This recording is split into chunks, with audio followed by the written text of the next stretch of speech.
जय श्री कृष्ण। श्रीमद् भगवत गीता अध्याय 16 देवी तथा आसुरी स्वभाव। आगे सुनते हैं। यद्यपि आसुरी मनुष्य अन्यों को अपने ही समान या अपने से बढ़कर धनी तथा प्रभावशाली देखता है, तो भी वह सोचता है कि उससे बढ़कर न तो कोई धनी है और न प्रभावशाली। जहां तक उच्च लोकों में जाने की बात है, वे यज्ञों को संपन्न करने में विश्वास नहीं रखते। वे सोचते हैं कि वे अपनी यज्ञ विधि का निर्माण करेंगे और कोई ऐसी मशीन बना लेंगे जिससे वे किसी भी उच्च लोक तक पहुंच जाएंगे। ऐसे आसुरी व्यक्ति का सर्वश्रेष्ठ उदाहरण रावण था। उसने लोगों के समक्ष ऐसी योजना प्रस्तुत की थी जिसके द्वारा वह एक ऐसी सीढ़ी बनाने वाला था जिससे कोई भी व्यक्ति वेदों में वर्णित यज्ञों को संपन्न किए बिना स्वर्ग लोक को जा सकता था। उसी प्रकार से आधुनिक युग के ऐसे ही आसुरी लोग यांत्रिक विधि से उच्चतर लोकों तक पहुंचने का प्रयास कर रहे हैं। ये सब मोह के उदाहरण हैं। परिणाम यह होता है कि बिना जाने हुए वे नरक की ओर बढ़ते जाते हैं। यहाँ पर मोह जाल शब्द अत्यंत सार्थक है। जाल का तात्पर्य है मनुष्य मछली की भांति मोह रूपी जाल में फंसकर उससे निकल नहीं पाता। अपने को श्रेष्ठ मानने वाले तथा सदैव घमंड करने वाले, संपत्ति तथा मिथ्या प्रतिष्ठा से मोहग्रस्त लोग किसी विधि विधान का पालन न करते हुए कभी कभी नाम मात्र के लिए बड़े ही गर्व के साथ यज्ञ करते हैं। तात्पर्य, अपने को सब कुछ मानते हुए किसी प्रमाण या शास्त्र की परवाह न करते हुए आसुरी लोग कभी कभी तथा कथित धार्मिक या आज्ञा अनुष्ठान करते हैं। चूंकि वे किसी प्रमाण में विश्वास नहीं करते, अतः वे अत्यंत घमंडी होते हैं। थोड़ी सी संपत्ति तथा झूठी प्रतिष्ठा पा लेने के कारण जो मोह यानी कि भ्रम उत्पन्न होता है, उसी के कारण ऐसा होता है।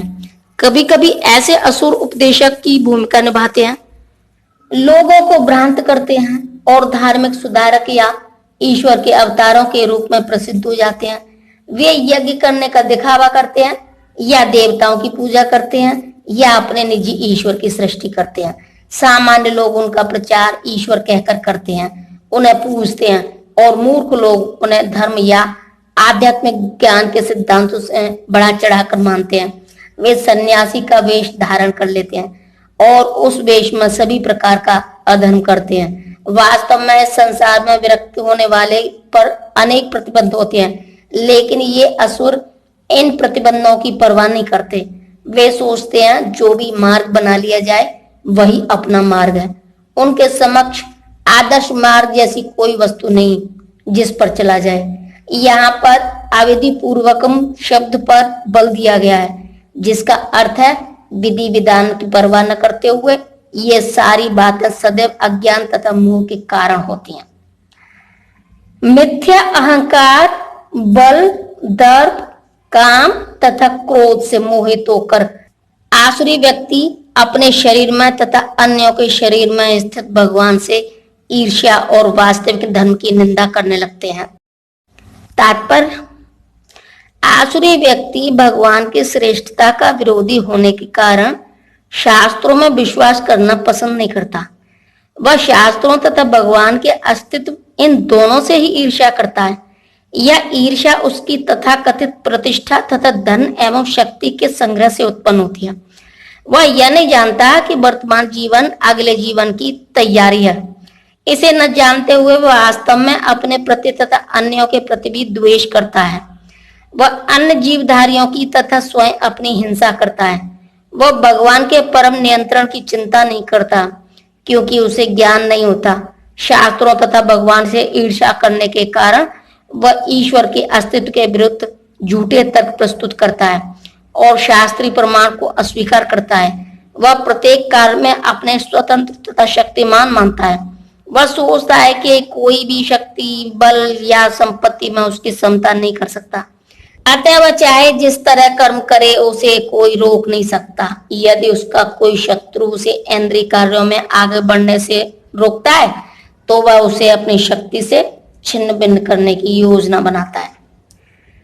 जो लोग ईर्ष्यालु तथा क्रूर हैं और नराधम है, उन्हें मैं निरंतर विभिन्न आसुरी योनियों में यानी कि भव सागर में डालता रहता हूं। तात्पर्य, इस श्लोक में स्पष्ट इंगित किया है कि किसी जीव को किसी विशेष शरीर में रखने का परमेश्वर को विशेष अधिकार प्राप्त है। आसुरी लोग भले ही भगवान की श्रेष्ठता को न स्वीकार करें और वे अपनी निजी संकों के अनुसार कर्म करें, लेकिन उनका अगला जन्म भगवान के निर्णय पर निर्भर करेगा, उन पर नहीं। लेकिन श्रीमद् भागवत के 33 स्कंद में कहा गया है कि मृत्यु के बाद जीव को माता के गर्भ में रखा जाता है, जहां उच्च शक्ति की निरीक्षण में उसे विशेष प्रकार का शरीर प्राप्त होता है। यही कारण है कि संसार में जीवों की इतनी योनियां प्राप्त होती हैं, यथा पशु, कीट, मनुष्य आदि। ये सब परमेश्वर द्वारा व्यवस्थित हैं, ये अकस्मात नहीं आई। जहां तक असुरों की बात है, यहाँ स्पष्ट कहा गया है कि ये असुरों के गर्भ में निरंतर रखे जाते हैं।